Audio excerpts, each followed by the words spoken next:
Jeudi 26 septembre, bonjour à toutes et à tous, ravi de vous retrouver sur Grand Littoral TV, c'est votre chaîne d'infos régionale pour toute l'actualité du jour près de chez vous, avec d'abord vos prévisions météo, la grisaille, les pluies et le vent.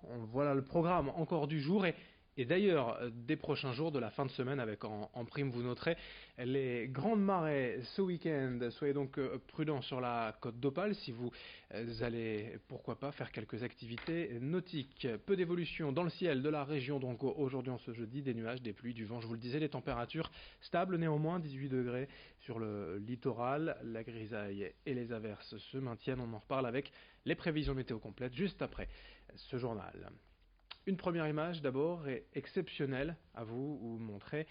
Les journées du patrimoine le week-end dernier ont permis à quelques privilégiés, dont notre journaliste, de pénétrer au sein de l'usine Coca-Cola de Sox, près de Dunkerque.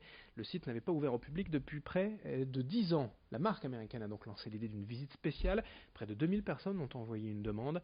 Après tirage au sort, 4 groupes de 25 visiteurs ont pu suivre la chaîne de production de la fameuse boisson. L'usine nordiste, sachez-le, est le principal site de production de coca de la marque en Europe du Nord. Plus de 400 personnes y travaillent pour produire, tenez-vous bien, près de 5 millions de canettes et de bouteilles par jour. Explication et présentation au micro de Morgane Rélan. On leur montre nos lignes de production, que ça va super vite, que c'est impressionnant, que c'est des beaux métiers. C'est pas toujours comme les gens imaginent. L'industrie, c'est un univers qui est peu connu, qui est pas toujours valorisé, je trouve. Et pourtant, c'est technique, ça va vite, ça change souvent. C'est pas routinier, donc voilà, c'est le plaisir de montrer ça, que la technologie, elle est intéressante, qu'il y a de l'innovation. Autre actualité régionale, le Conseil régional des Hauts-de-France s'est en séance plénière cette semaine et a voté le ticket à 1 euro pour toutes les lignes de bus interurbains de la région. Plus de 20 000 personnes empruntent ces lignes chaque jour. La mesure va s'appliquer progressivement dans les prochains mois. Pourquoi et comment? Explication en plateau avec Idil Gunaï. Ce ticket à 1 euro sera vendu sur toutes les lignes de car, quelle que soit la distance parcourue et le nombre d'arrêts effectués, ce qui n'était pas le cas auparavant. Rappelons que le réseau interurbain de bus, c'est-à-dire celui qui fait la liaison entre les villes situées en dehors des zones dites urbaines, fait partie des compétences portées par la région depuis la loi NOTRe en 2017. Auparavant, ces lignes étaient gérées par le département.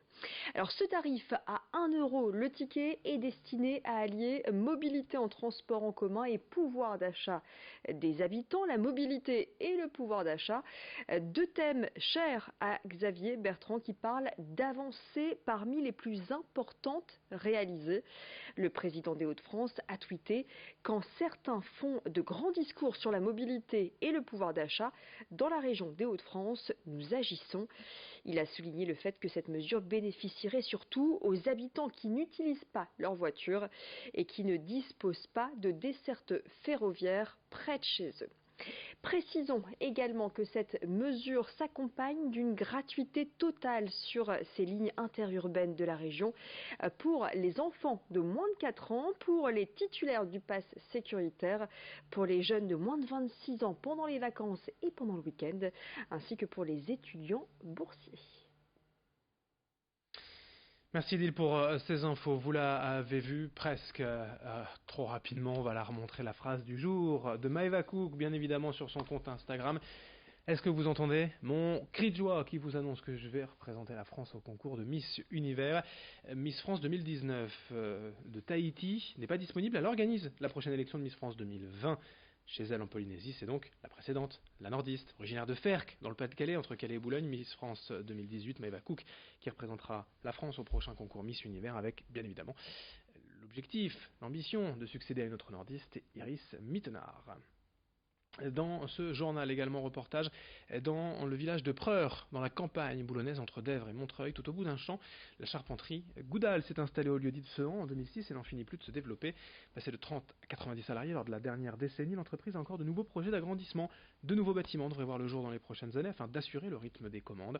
Avec ses 3 machines à commande numérique, la charpenterie est taillée pour produire tout type de matériaux de construction et attend surtout les grands chantiers verts des Jeux Olympiques de Paris en 2024. L'anticipation, le maître mot ici, explication au micro de Morgane Rélan. Venez à la campagne, on y vit bien.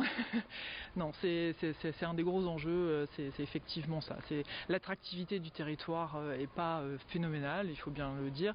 Je peux pas dire venez, on est au Touquet, on est sur la côte, c'est pas vrai. On est vraiment dans la campagne profonde.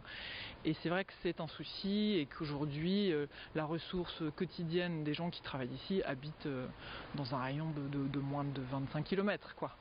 Donc effectivement, c'est un enjeu majeur qui va faire partie de la faisabilité ou pas de ce projet. De toute façon, ça fait partie des questions encore à travailler. Enfin, le portrait du jour sur Grand Littoral TV, celui est d'un fleuriste de talent, Kevin Brandt, qualifié pour la finale nationale de la Coupe de France des fleuristes. Le concours est programmé début octobre à Tours avec 9 épreuves proposées aux candidats afin de tester leurs compétences dans divers domaines. Être fleuriste, c'est une vocation. Pour Kevin, il se considère d'ailleurs un peu comme un artiste, maniant les fleurs, créant des compositions à la manière d'un peintre ou d'un sculpteur. À l'issue de cette Coupe de France, Kevin espère aussi participer au concours du meilleur ouvrier de France. Il a encore du chemin à parcourir. Rémi Desremaux l'a rencontré chez lui.